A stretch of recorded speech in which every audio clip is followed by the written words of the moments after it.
টাকা দিয়ে একটা ভিআইপি লাইন থাকে, যার মধ্যে মানুষ ভিআইপি টিকিট মতলব কেটে তাড়াতাড়ি দর্শন প্রাপ্ত করে। আমি মনে করি এই পরমপিতা দীক্ষা হলো ভিআইপি কার্ড, যে এই জন্মে তো কাজ লাগছে, মরার পর ও লোক যখন যাব সেই সময় বি এই ভিআইপি কার্ড কাজ করে।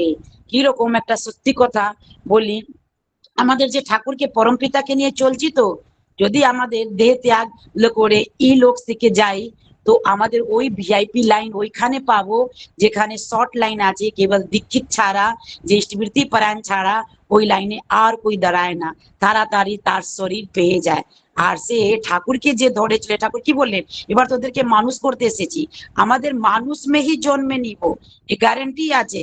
আমাদের আর জানবর মে জন্ম নিব না, কেন কি যেই ভাবে মানুষের মৃত্যু হয় সেই ভাব আবার জন্মায়। তা আমাদের স্মৃতি ঠাকুরজিকে নিয়ে চলা, এই যে স্মৃতি তো জানবর তো করবে না, মানুষই মতলব করবে।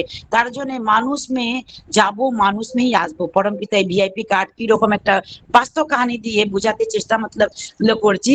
আমাদের তো সৎসঙ্গ মাতৃ সঙ্গ বাড়ি বাড়ি মতলব করি, একটা আমাদের একটা পরিবার মাতা পিতা সৎসঙ্গী দীক্ষা মতলব নিয়েছে, মাকে মেয়েকে দীক্ষা করায়নি। কি হয়েছে, তার বাড়িতে সৎসঙ্গ, মেয়ের শ্রাদ্ধ আছে, ওর মেয়ে বিয়ে মতলব পর দুটা বাচ্চা, ছোট ছোট বাচ্চা, মা মরে মতলব গেছে। কি হয়েছে বুঝলাম, বললো মা সুসাইড মতলব করেছে, গলাতে ডোরি মতলব মতলব इसमें কেন গো, বলে বরের সঙ্গে একটু হয়েছে ঝগড়া লড়াই, সুসাইড মতলব করে। আমি কত ছোট ছোট বাচ্চা কি করে থাকবে, মনে আমার খুব মতলব না ব্যথা পেলাম দেখে।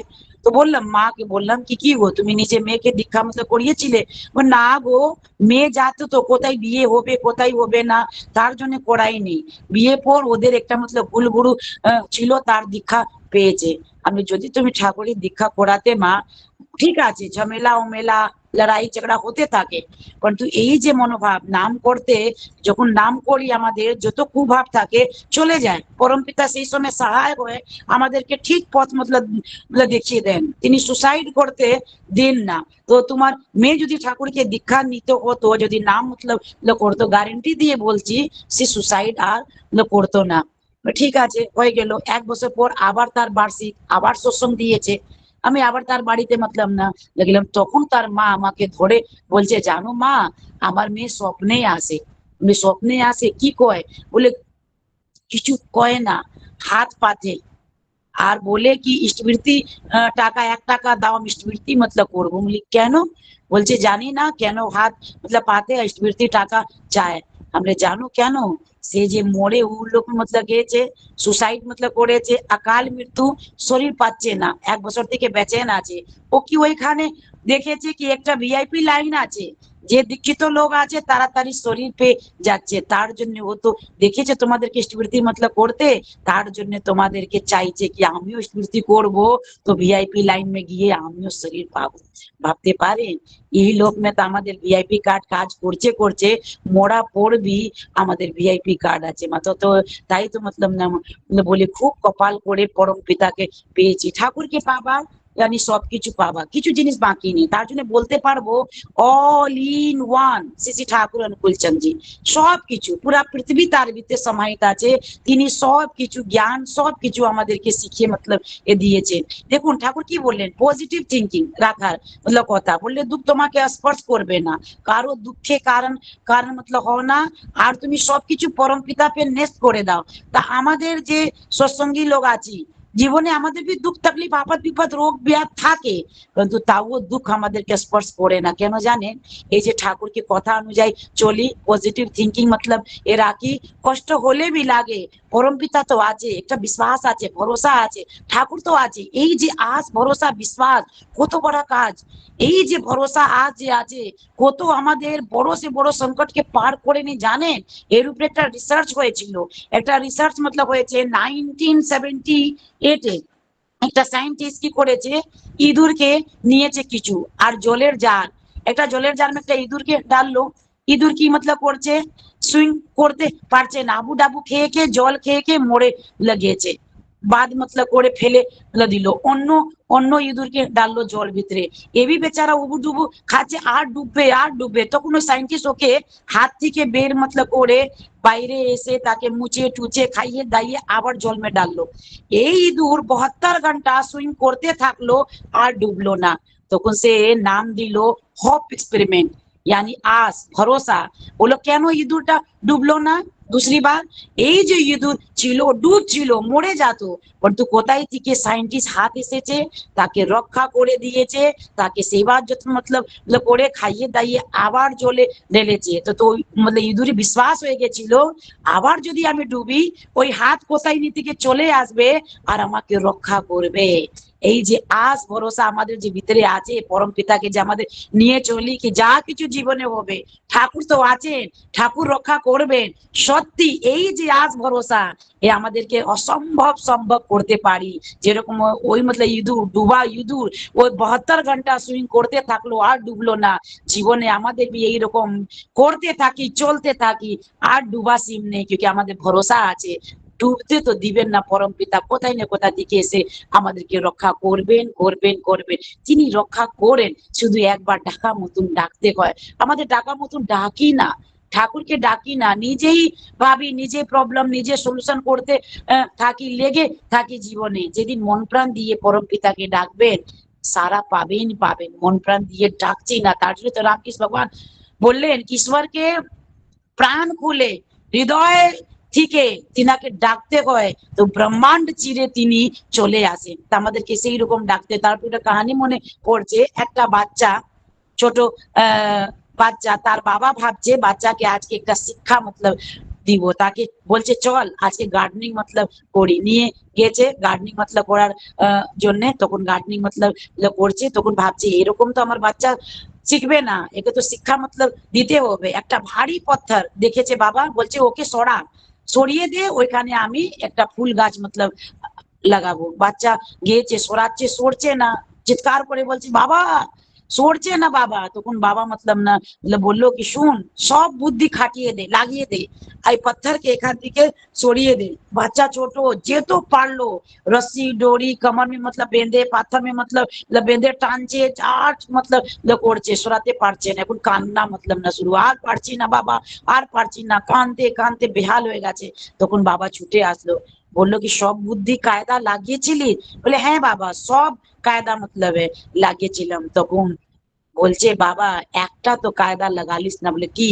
তুই তো আমাকে ডাকলি না কি বাবা আর পারছি না, সরিয়ে দাও বাবা, তো আমি এসে এই পাথরকে চুটকি বাজিয়ে সরিয়ে দিতাম। আমাদের জীবনে এইরকম পরম পিতাকে কখনো মন প্রাণ দিয়ে ডাকি না। যেদিন ডাকবো আমাদের পাহাড় মতন সমস্যা যা কিছু থাকবে, ঠাকুর চুটকি বাজিয়ে সরিয়ে দেন। শুধু ডাকা মতন ডাকতে হবে, তার জন্য নাম করা চাই, নাম করতে হবে, প্রচন্ড নাম করতে হবে। নাম হলো পরম পিতা মোবাইল নাম্বার। যত অব্দি আপনি কারো নম্বর ডায়াল না করবেন, তার সঙ্গে কথা হবে না। ঠাকুরকে যদি নাম না করবেন, ঠাকুর সঙ্গে কথা হবে না। আমাদেরকে নাম করতে হবে। তার জন্য শাস্ত্রে লেখা আছে প্রার্থনা মানে কি? প্রার্থনা মানে আমি বলি ভগবান শুনে, আর নাম ধ্যান মতলব কি হয়? ভগবান বলেন আমরা শুনি। তার জন্য ধ্যানে আমাদের চুপচাপ বসে থাকি, মন প্রাণে কার্গ করে থাকি, সেই সময় ভগবান বলেন মনে মনে অনেক কিছু, আর আমাদের গ্রহণ করি। বা প্রার্থনা মে আমরা বলি ভগবান শুনে। তার জন্য প্রার্থনা নাম ধ্যান দুটা জিনিস রোজ করতে হয়, নিত করতে হয়। আমি ভগবানকে নিজে ব্যথা কথা শোনাচ্ছি, বা ঠাকুর যে সলিউশন দিবেন কোথায় দিবেন? যত নাম ধ্যান বসবেন না আপনি, আপনি সলিউশন কোথায় থেকে পাবেন? ভগবান কি বলছেন শোনার জন্য নাম ধ্যান করা মতলব লাগে মা। তখন তো প্রভু যা যা মতলব বলবেন আমাদের শুনতে পারবো। সত্যি কপাল করে আমাদের পরম পিতাকে পেয়েছি। এমনি প্রভুকে মতলব পেয়েছি কি মতলব না বললাম একটু আগে কি দুঃখ মে ভি আনন্দ পাওয়া যায়। একটা খাঁটি সৎসঙ্গী দুঃখ মে কি করে আনন্দ পাওয়া যায়, একটা কাহিনী মনে মতলব পড়ে যাচ্ছে। দুটা ছিল ভিখারি, রোজ দিন প্রভু ভজন কীর্তন করে ভিক্ষা চেয়ে জীবন যাপন মতলব করতো। দুজনে একটাই ঝুপড়ি মে থাকতো। তো একটা চলে গেছে ওইখানে মতলব কি দুটাই ভিক্ষা চাইতে চলে মতলব হয়ে গেছে। যখন ঝড় তুফান মতলব এসেছে, তখন তার অর্ধেক ঝুপড়ি উড়ে গেছে। প্রথম ভিখারি এসেছে, দেখছে আমার অর্ধেক ঝোপড়ি উড়ে গেছে, খুব কাঁদছে, ভগবানকে বলছে কি প্রভু তুমি কেমনি ভগবান আছো, ঈশ্বর আছো, তুমি দেখলে না আমি তোমার নাম কীর্তন কত মতলব করি, আমার অর্ধেক ঝোপড়ি উড়িয়ে মতলব দিয়েছো। খুব কাঁদছে, খুব কাঁদছে, বলে দুঃখ মে কাতর হয়ে গেছে। दूसरा भिखारी এসেছে, দেখছে ও খুব হাসছে, বলছে প্রভু তুমি কত দয়াময়, তুমি কত ভালো, তুমি আমাকে রক্ষা করলে, তুমি আমার অর্ধেক ঝোপড়ি বাঁচিয়ে দিলে, অত ঝড় তুফান মে তো পুরো ঝোপড়ি উড়তে পারতো, কিন্তু তুমি দয়া করে অর্ধেক বাঁচিয়ে দিলে যে আমাদের এসে কোথায় বিশ্রাম করব, তুমি সত্যি দয়াময়। আর আনন্দ করে নাচছে। দেখুন একটাই স্থিতি পরিস্থিতি, অর্ধেক ঝোপড়ি উড়ে গেছে, একটা যে ভগবানকে প্রতি বিশ্বাস নেই, ভালোবাসে না, সে কি বলবে, কাঁদবে, আমার এ হয়ে গেছে ও হয়ে গেছে। কিন্তু যে প্রভুকে ভালোবাসবে, বিশ্বাস করবে, সে কি বলবে, আরে যা আছে পরমপিতা বাঁচিয়ে দিয়েছেন, বেঁচে গেলাম, নালে এটা भी না থাকতো তো কি রকম থাকতাম। তো এই যে পরমপিতাকে যে মন প্রাণ দিয়ে ধরে চলে, খাঁটি সৎসঙ্গী, দুঃখ মে भी আনন্দ করে কি পরমপিতা দয়া বেঁচে গেছি, পরমপিতা বাঁচিয়ে নিয়েছে, এই রকম ঠাকুরকে সত্যি আমাদের পেয়েছি। তার জন্য দুঃখ আসবে জীবনে, কিন্তু দুঃখ স্পর্শ করবে না, কেন কি জীবনে পরমপিতা আমাদেরকে জ্ঞান দিয়েছেন, আমাদেরকে বুঝিয়ে দিয়েছেন, আমাদেরকে ব্যবহার দিয়েছেন, আমাদেরকে শিখিয়ে দিয়েছেন। এই ঠাকুরের দীক্ষা কেন? মানুষ ভাবে ঠাকুরের দীক্ষা অন্যকে ভালো করার জন্য না, নিজেকে কারেকশন, আমি নিজেকে ভালো কি করে করব, আমি কি করে চলবো, আমার বিহেভিয়ার কি করে সুন্দর হবে, আমার বাত ভাষা বলি, আমার চাল চলন হাব ভাব আশাক পোশাক, ঠাকুর সব সম্বন্ধে বলে দিয়েছেন, কি রকম আমার নিজে কারেকশন মতলব করবো, তবে তো ঠাকুরকে ধরা সার্থক। পরকে যদি দেখতে যাই ও কেমনি আছে, এটা ভালো নেই ওটা মন্দ নেই, না, ঠাকুরকে ধরেছি, আগে নিজেকে কারেকশন মতলব করবো, নিজে ব্যবহার মে চেঞ্জিং যত অবধি না আসবে তো ঠাকুরকে দীক্ষাই সার্থক মতলব হলো না। পরমপিতা বললেন না পুণ্যপতি বাবানি মে মসুর ডাল দেখেছি, মসুর ডাল যখন কাঁচা থাকে তখন লাল রঙে থাকে, যদি সিদ্ধ হয়ে যায় রং পাল্টে যায়। সত্যি আমাদের পরমপিতাকে যদি ধরে না ছিলাম, একরকম স্বভাব নেচার বিহেভিয়ার ছিল, কিন্তু যখন ঠাকুরকে ধরেছি এখন বুঝতে পেরেছি পরমপিতা কি চান, কি রকম চলতে হয়, কি রকম বলতে হয়, কি রকম থাকতে হয়। ঠাকুরকে যদি না ধরতাম তো পরিবর্তন আসতো না। বলা যায় না বাংলা में कहावत আছে, कोयला धोइले ময়লা যায় না, কিন্তু कोयला में একটু যদি আগুন লাগিয়ে দিবেন ও कोयला পুড়ে ছাই হয়ে সাদা হয়ে যায়। তো একমাত্র আমাদের মন প্রাণ যে কালো আছে, কালোকে সাদা করার জন্য ভক্তি রূপী আগুন লাগাতে হবে নিজে নিজে প্রাণে, নিজে নিজে আত্মাকে আমাদেরকে শুদ্ধ করতে হবে, ভালো মতলব করতে হবে, নিজে में সংশোধন আনতে হবে। क्योंकि বিহেভিয়ার এমনি চিজ আছে ব্যবহার যে জ্ঞান থেকে বেশি, বড় বড় জ্ঞানী গুণী ডক্টর আছে, ইঞ্জিনিয়ার আছে, ব্যারিস্টার আছে, কিন্তু তার বিহেভিয়ার যদি ভালো না হয় তার কিছু দাম নেই। যদি আপনার কিছু অত বড় ডিগ্রি নেই, पर আপনার ঠাকুরকে ধরে আপনি নিজের বিহেভিয়ারকে ভালো মতলব করে নিয়েছেন, কি রকম বলা যায়, কি রকম থাকা যায়, কি রকম চলা যায়, তার অনেক দাম আছে। একটা রাজা বসেছে সিংহাসন पे, তার একটা রাজগুরু যখন আসতো খুব জ্ঞানী, তো তখন আসতো তো রাজা উঠে যেত, দাঁড়িয়ে থাকতো যত অবধি রাজগুরু বসতেন না। একদিন রাজা হঠাৎ রাজগুরুকে বলছেন, আচ্ছা গুরুজি বলুন তো জ্ঞান বড় কি ব্যবহার? তখন বলছে আমি তো এই প্রশ্নের উত্তর এখন দিতে পারবো না, পরে দিব। বেচারা প্রসন্ন আছে গুরুদেব, খুঁজতে পারছে না তার প্রশ্ন উত্তর, তার স্ত্রী মতলব না বললো চিন্তা ভাবনা মতলব করো, আর তাকে কানে কিছু বলে দিল। বললো ঠিক আছে। ওই গুরুজি গিয়েছে তার যে ছিল যেখানে তার রাজকোষ, তার মধ্যে থেকে কিছু মুক্ত চুরি মতলব করে মতলব নিয়েছে প্রথম দিন। তো দেখছে সেখানে দরবারি, दूसरा दिन আবার চুরি মতলব করেছে, থার্ড দিন আবার চুরি মতলব করেছে রাজ মতলব না গুরু। তখন দরবারি রাজাকে বলছে, রাজাজি আপনার যে রাজগুরু আছে নিত্য যে গিয়ে সেখান থেকে মুক্ত চুরি মতলব করছে। এখন তো রাজাজি খুব গুসা, এখন রাজগুরু যখন সিংহাসন पे ये না মানে এসেছে রাজ দরবার में, রাজা সিংহাসন থেকে দাঁড়ায়নি, বসে আছে আর ক্রোধ করে বুঝছে কি আপনি কি করেছেন, আপনি চুরি মতলব করছেন? বলো না এ নাও তোমার মুক্ত। বলে আমি চুরি করিনি, আপনার জবাবে প্রশ্নের উত্তর জন্য আমি এটা করলাম। আমার জ্ঞান আগে যত ছিল এখন भी অতই আছে, কিন্তু আমার বিহেভিয়ার চেঞ্জ হয়ে গেছে। আমি যে মুক্ত চুরি করছিলাম আপনার আমার প্রতি যে সম্মান আছে সে আপনি ছেড়ে দিয়েছেন, তার জন্য জ্ঞান থেকে বেশি বড় বিহেভিয়ার হয়। আমার যে পরম পিতাকে ধরে চলেছে, আমাদের ডিগ্রি না হতে পারে, কিন্তু আমাদের যে চলা কায়দা পরম পিতা শিখিয়েছেন না, বড় বড় লোক পারে না।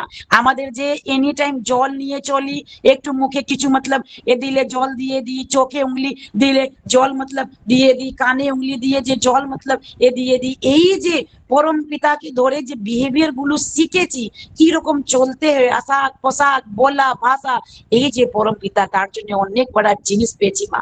সত্যি জীবনে এই রকম গুরু আর পাওয়া যাবে না, যিনি আমাদেরকে কি বলছেন, তোমরা লোক আমার এক একটা ডায়মন্ড। পরম পিতা আমাদেরকে ডায়মন্ড বলেছেন, কোহিনূর ডায়মন্ড भी আমাদের আগে কিছু নেই মা, क्योंकि পরম পিতার ডায়মন্ড বললাম আমরা। একবার ঠাকুর শুনি খুব খারাপ মতলব না, ইয়ে মতলব হয়েছে, ভালোই হচ্ছে না, অ্যাস্ট্রোলজার দেখেছে, বলছে ডায়মন্ড রিং পড়ার পর তিনার শরীর ভালো থাকবে। ঠাকুর বলে আমি ডায়মন্ড পরবো না। অনেক লোক অনেক বলছে, চেষ্টা মতলব করছে। ঠাকুর একটু থেমে মতলব বললেন, আমার ডায়মন্ড তো তোমরা, তোমরা লোক ভালো থাকলে আমি ভালো থাকবো। ভাবতে পারে আমাদেরকে পরম পিতা ডায়মন্ড বলেছে, কাঁচের টুকরা না। আর আমাদের ভক্তি করছি কাঁচের টুকরা মতন, ডায়মন্ড হবার মতন। পরম পিতা যা যা বলেছেন সেই অনুযায়ী চলতে হবে, বলতে হবে, থাকতে হবে, ইনার অনুযায়ী চলতে হবে। ঠাকুরের বিধানই পালন মতলব করি না। ঠাকুর যে 5টা বিধান মতলব দিয়েছেন, যজন যাজন ইষ্টবৃত্তি সস্যেনি সদাচার। তো অনেক লোক আছে ষষ্ঠেনি নাইনি, ষষ্ঠেনি ভাবে এই ষষ্ঠেনি নিলে ঝামেলা আছে, বিয়ে বাড়িতে যাব, রিলেটিভ বাড়িতে যাব, কি করে খাবো, এই খাবারই কি জীবন আছে? খাবার থাকা কি আমাদের থাকতে পারবো না? এই ভাবনা চিন্তা যদি করি তো জীবনে ষষ্ঠেনি হবে না। যদি ভাবি পরম পিতা তুমি বলে ষষ্ঠী নিবার ভালো, তো আমি ষষ্ঠেনি নিব। আর ষষ্ঠেনি কি জিনিস নেবার পর আপনার লোক বুঝতে পারবেন এই ষষ্ঠেনি কেন পরম পিতা বললেন। ঠাকুর বললেন সেরা ব্রত, এই যে ষষ্ঠেনি আছে সেরা ব্রত আছে, তার থেকে বড় ব্রত পৃথিবী में नहीं है, नित्य व्रत में থাকা যায়। আর ষষ্ঠেনি বললেন উন্নয়ন খনি, मतलब উন্নতি तरक्की, किसे উন্নতি तरक्की? ষষ্ঠেনি পর কি আপনি কোটিপতি হয়ে যাবেন না, আপনার আত্মা উন্নয়ন হবে, আপনার মন প্রাণ উন্নয়ন হবে। এই যে উন্নয়নের খনি আছে এই ষষ্ঠেনি, যে আমাদের পরম পিতা দয়া আমাদের এই রকম খনি পেয়েছি মা। তো আমাদেরকে করতে হবে, যে ঠাকুরকে ভালোবাসি আর ঠাকুরকে বিধান মানি না, মুখে শুধু বলি ঠাকুর তোমাকে ভালোবাসি, আমি না ঠাকুরকে প্রচন্ড ভালোবাসি। আমি যদি ঠাকুরকে ভালোবাসবো তাকে পরম পিতা বিধানগুলোকে আমাকে ভালোবাসতে হবে, সেই অনুযায়ী চলতে হবে, তবে তো ভালোবাসো, শুধু মুখে বলা হবে না। ঠাকুর বললে না, মুখে বলা পিতল মে সোনা পালি যেরকম হয় সেই রকম জীবন। আমার অরিজিনাল খাঁটি সোনা হতে পারবো না, পিতল মে পালিশ মতন জীবন হবে। যদি খাঁটি সোনার মতন ভক্তি করতে চান তো পরম পিতার কথা অনুযায়ী তিনি যা যা বলেছেন সেই অনুযায়ী চলতে হবে, করতে হবে, তবে তো ভালো। নালে আমাদের তো জীবন কেমন থাকবে? এই যে আমাদের আচার পরম্পরা ঠাকুরজি যে দিয়েছেন, ভাবেন তো, এই যে শ্রী শ্রী বরদা প্রথম প্রধান আচার দেব আমাদের, তো শ্রী শ্রী বরদা যে তিনার কথা যত বলি তত কম। তিনি যে ঠাকুরকে প্রচন্ড ভালোবাসতেন, তিনি কখনো নিজের বাবাকে বাবা বললেননি, এনি টাইম বলতেন ঠাকুর। এনি টাইম তিনার লক্ষ্য থাকতে কি ঠাকুর কি অসুবিধা, ঠাকুর কি সমস্যা, ঠাকুর জন্য তিনি এনি টাইম রাজি থাকতেন, রেডি থাকতেন। তিনি নিজের কখনো দেখতেন না সুবিধা অসুবিধা। দাড়ি সেভিং মতলব করছেন, অর্ধেক সেভিং মতলব হয়েছে, ঠাকুর ডাক মতলব দিয়েছে, তুরন্ত সঙ্গে সঙ্গে ওই ক্রিম গুলো মতলব মুছে ছুটা कि हाँ ठाकुर কেন মতলব ডেকেছেন। এই পরম পিতার এই কথা অনুযায়ী মতলব তিনি বলে না বাপ বেটা মিলকে লীলা করেंगे। সত্যি এই যে আজ অবধি কোন ভগবান বেটা আর পুত্র মিলে লীলা কোথায় দেখিনি। বাবার মতলব না পুত্র, একমাত্র পরম পিতা মে দেখেছি কি বাবার পুত্র কি রকম লীলা হয়। ঠাকুর কি রকম লীলা করে করে আমাদেরকে শিখাচ্ছেন। একবার ঠাকুর মই মাসে প্রচন্ড ধূপ আছে, দুপুরে 2টা বলছেন আমি বাইরে যাব ঘুরতে। সবাই ভক্ত বলছে না ঠাকুর গেলে শরীর মতলব খারাপ হবে, খুব ধূপ আছে, খুব আপনার শরীর মতলব খারাপ হচ্ছে। পূজনীয় কাজল দা এসেছেন, তিনি তো ডাক্তার, তিনি বলেন না বাবা যেতে হবে না, গেলে তো আপনার শরীর মতলব খারাপ হবে, বিকালে যাবেন। পর ঠাকুর মানছেন না, বলে এখন আমি যাব। বড় খোকাকে ডাক, কি কই তো ওনার কথা শুনছে না। জানেন এই বড় কাকা যখন আসবেন তিনি ঠাকুর কথাই অনুযায়ী চলবেন, তিনি নিজে জোর জবরদস্তি ঠাকুরকে কখনো করতেন না। যখন শ্রী শ্রী বড়দা এসেছেন বলছে হ্যাঁ ঠাকুর আপনি যাবেন, এখন যাবেন, চলেন। গমছা নিয়েছেন, গমছাকে যেরকম সবজিওয়ালা বিড়া করে মাথা পে রাখে, সেই রকম গামছাকে ভিজিয়ে গেড়ে তাকে গোল গোল করে মাথা পে রেখে ঠাকুরকে হাত ধরে বললেন, চলুন ঠাকুর, এবার আপনার শরীর খারাপ হবে না। ঠাকুর দু পা বেরিয়েছেন, আবার বললেন না, বাড়িতে যাবো। কেন? তিনি আমাদেরকে শিক্ষাচ্ছেন, শিক্ষা দিচ্ছেন এক সন্তানকে কি রকম বাবার কথা অনুযায়ী চলতে হয়, বাবার শরীর খারাপ না হয় আর বাবাকে কি রকম কথা মেনে চলতে হয়। এই কলিযুগ में দেখা যায় না।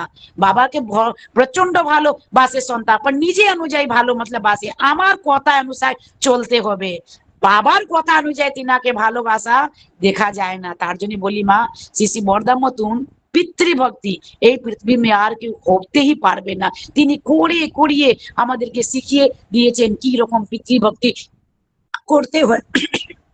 सिर्फ बरदा ना, श्री ठाकुर भी निजे पिता के কত প্রচন্ড ভালোবাসতেন, কত ভালোবাসতেন। একবার ওনার বাবার খাসি হচ্ছে, শরীর খুব খারাপ, আর ওষুধে বাড়িতে টাকা নেই। তখন মাতা মনমনি দেবী ঠাকুরকে বললেন, একটা জমিদার উমিদার থাকে তো আগেকার লোক, জমিদার কাছে পাঠিয়েছে, বলে যা ওইখানে যা, বাবার জন্য কিছু ওষুধে টাকা নিয়ে আ, পয়সাগুলো চেয়ে আ, তো ওষুধ আসবে, বাবা খাবে, ভালো হবে। ঠাকুর গিয়েছেন ছুটে, যখন সেখানে গিয়েছে কত অহংকারে আছে, টাকা অহংকার আছে, কি করেছে, ছুড়িয়ে ওই কয়েন গুলো এইরকম ছুড়েছে ঠাকুর উপরে, একটা কয়েন ঠাকুরের মাথা ফেটে লেগেছে, রক্ত ধারা বইছে, কিন্তু ঠাকুর ওর ওর প্রতি ধ্যান নেই কি আমার রক্ত ধারা বইছে।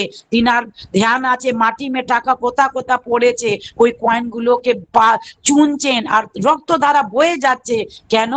বাবার ওষুধ আনতে হবে, তার একটু লক্ষ্য নেই। অন্য বাচ্চাদের কি বলতো, দূর একটা বাবার জন্য গেলাম, মাথা ফেটে গেল, মাথা ধরেই মাম্মি কাছে চলে আসতো, মা মা কোথায় পাঠিয়েছে, আমার মাথা ফেটে দিয়েছে। কিন্তু তিনার এক ফোঁটা তিনার মন প্রাণ মে একটু ব্যথা নেই, তিনি কয়েন খুঁজছে কি কোথা পড়ে গেছে মাটি মে, বাবার জন্য ওষুধ আনতে হবে। তো তিনি করে করিয়ে আমাদেরকে শিখাচ্ছেন কি রকম মাতৃভক্তি করতে হবে, কি রকম পিতাকে ভালোবাসতে হবে। তার জন্য ঠাকুর কি না বললেন, সব ভক্ত লোকে বসে আছে, বলছে বলতো আমাদের যে কুল গুরু ভগবান ঈশ্বর কে আছে, বাড়ি বাড়িতে সবার থাকে তো, কই বলছে মানসা মা, কই দুর্গা মা, কই শিব ঠাকুর। বললে না, আমাদের সবার বাড়ি বাড়ি কুল দেবী দেবতা নিজের মা বাবা, মা বাবা মতন আর দেবতা পৃথিবী में হয় না। ঠাকুর শিখিয়েছেন, ঠাকুর কত বড় জিনিস আমাদেরকে শিখিয়েছেন, এই পিতৃভক্তি মাতৃভক্তি। নিত্য বললেন স্মৃতি করার পর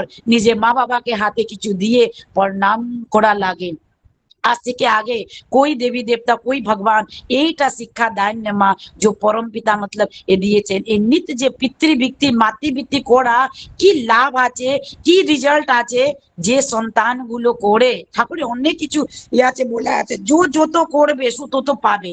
এই যে পিতৃভক্তি মাতৃভক্তি যে করে সন্তানগুলো, তাদের নিজের জীবন মে তরক্কি উন্নতির জন্য তাদেরকে ভাবনা চিন্তা করতে হয় না, সে আপ রূপী এগিয়ে যায়। কেন কি ঠাকুর বলেছেন, যে নিজে মা বাবাকে দুঃখ কষ্ট দেয় তার সব দরওয়াজা, সব দেবী দেবতার দরওয়াজা বন্ধ হয়ে যায়, আর যে মা বাবাকে আনন্দে খুশি রাখে তার সব দরওয়াজা খুলে যায়। এই পরম পিতাই যে আমাদেরকে শিখিয়েছেন কি রকম আমাদেরকে মাতা পিতাকে প্রেম করতে হয়, কি রকম তাকে নিত হাতে কিছু দিয়ে, 5 টাকা 10 টাকা যার যা আছে পিতৃভক্তি মাতৃভক্তি দিয়ে ওরা না এ লাগে। এই যে ঠাকুরকে ধরেছি তার জন্য আমি শিখেছি, আগে আমিও করতাম না, জানতাম না। যখন আমি আলোচনা প্রসঙ্গে পড়লাম, তারপরে দিন থেকে আমার বড় আমি শুরু করলাম। তারপরে দেখলাম আমাদের বাচ্চা ছোট ছোট ছিল, শুনছিল নিত্য, তারপরে ষষ্ঠাঙ্গ প্রণাম শুরু করলো। যখন প্রথম স্যালারি পেয়েছে সে দি থেকে 10 টাকা মাকে 10 টাকা বাবাকে দিয়ে প্রণাম করতে শুরু করলো। এখন 100 টাকা দিয়ে নিত্য প্রণাম করে। এই পরম পিতাকে ধরেছি তার জন্য পাবা। যদি ঠাকুরকে না ধরতাম, যদি আমি না করতাম, ঠাকুর কি বললেন, অর্ধ কথা সময় করতে করে করিয়ে যা শিখাবি সেইটি হবে মক্ষম ছেলে, হিসাবে চল নাইলে পস্তাবি। আমাদেরকে করে করিয়ে শেখাতে হবে। যদি আমি ভক্তি না করি, আমি যদি ষষ্ঠনী না হই, তা আমার কি সন্তান সন্ততি ষষ্ঠনী কখনো হতো? কখনো জীবনে হতো না। তার জন্য মা বাবাকে করা লাগে। মা বাবা যদি করবে, তার সন্তান সন্ততিকে শিখানে লাগে না, তুই এটা কর এটা কর, ও দেখে দেখে শিখে। শ্রী কিরণজি গীতায় বললেন কি সন্তান লোক চোখ থেকে দেখে শিখে, কান থেকে শুনে শিখে না। তার জন্য ঠাকুর বাণী মতলব এ দিলেন না কি আমাদেরকে করে করিয়ে শিখাতে হবে। যদি আমি নিজে মা বাবাকে, নিজে শাশু শ্বশুরকে সম্মান না করি, আমার সন্তান সন্ততি কি আমাকে করবে? কখনো করবে না। তার জন্য আমাদের জগজননী বড় মা কি সুন্দর শিক্ষণীয় শিক্ষা মতলব দিয়েছেন। ছোটবেলায় বিয়ে করে মতলব না ইয়ে এসেছে সংসার में, তিনি সবাইকে কি মান দিতেন, প্রেম দিতেন, সম্মান দিতেন, কত গালাগালি খেতেন, কত কথা, তাও মুখে এক গাল হাসি, তাও সবার হাত থেকে কাজ চেয়ে চেয়ে করতেন, শাশুড়িকে খুশি রাখতেন। এমনি শাশুড়িকে প্রেম ভালোবাসা খুশি রেখেছিলেন জগজননী বড় মা। যখন মাতা মনমনি দেবী লাস্ট অবস্থা বিছনা में কলকাতা में আছেন, তিনি দরওয়াজাকে দেখেই যাচ্ছে, ঠাকুর বুঝতে পেরেছেন, বলছে মা কার অপেক্ষা আছে? বলো বড় বউকে ডেকে দে। যখন পাবনার থেকে বড় মা এসেছেন, তখন যখন দেব দেবঘর থেকে বড় মা মতলব এসেছেন কলকাতা, তখন দেখে কি খুশি। আর বড় মা তাকে কোলে করে, একটা বাচ্চাকে যেরকম কোলে করে সেবা যত্ন করেছেন। মতলব শাশুড়ি বৌমা না, মা আর মেয়ে। তার জন্য মতলব বলি মা ঠাকুরকে ধরা পর বাড়ি বাড়িতে এই যে শাশুড়ি আর বৌমা না, ওই মেয়ে আর মা হয়ে যায়। এই তো শিক্ষা আমাদেরকে মতলব দিয়েছে ঠাকুর। কি বললেন একবার মতলব পার্লার में মতলব এ আছে, বসে আছে, বললে তোমরা কখনো নিজে মাকে গু দেখেছো?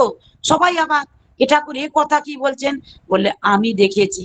বলে আমি যখন মা বিছনা में ছিল, মার গু পরিষ্কার করে মতলব দিতাম, যখন ওই সময় কই আমাকে বলতো গু খেয়ে না, তা আমি খেয়ে নিতাম, আমার ঘৃণা ঘৃণা আসতো না। কি সুন্দর শিক্ষা দিখাচ্ছেন আমাদেরকে, কি ভগবান হয়, ঈশ্বর হয়, মাকে কি রকম সেবা যত্ন করা মতলব এ লাগে, তিনি আমাদেরকে শিখাচ্ছেন। শুধু আমাদেরকে করা লাগে। জগজননী বড় মা শরীর খুব খারাপ, তখন ঠাকুরকে যাবার পর শিশি বড়দা কত মাকে সেবা করেছেন, বড় মাকে কি সুন্দর সাজিয়ে দাজিয়ে বিছনা पे বসিয়ে দিতেন, কি সুন্দর করে।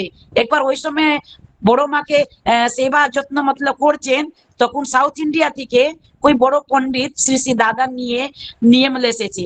তখন বড়দাকে বলছেন বাবা এ আপনার সঙ্গে দেখা মতলব মতলব করবেন। শ্রী বড়দা বললেন এখন আমি কারোর সঙ্গে দেখা করতে পারবো না, এখন মাকে সেবা যত্ন মতলব করছি, আগে মাকে সেবা যত্ন করিয়ে বসিয়ে তারপরে আমি আমি তার সঙ্গে মতলব কথা মতলব করবো। মাকে সেবা যত্ন করে খুব ভালো করে সাজিয়ে দাজিয়ে বিছনা पे বালিশ দিয়ে বসিয়ে দিয়েছেন। তখন যখন ওই ঢুকেছে বড় পণ্ডিত, তো দেখছে কি শ্রী শ্রী দাদা বড় মাকে প্রণাম করলেন বড়দাকে, তখন সে भी প্রণাম যখন বড় মাকে করছেন আর মাথায় উঠছে না, क्योंकि वो साक्षात देखते पारছে। साउथ इंडियन में দেখবেন লক্ষ্মী মার নিবু উবু লাগা থাকে, নিম পাতা দিয়ে মতলব পুজো হয়।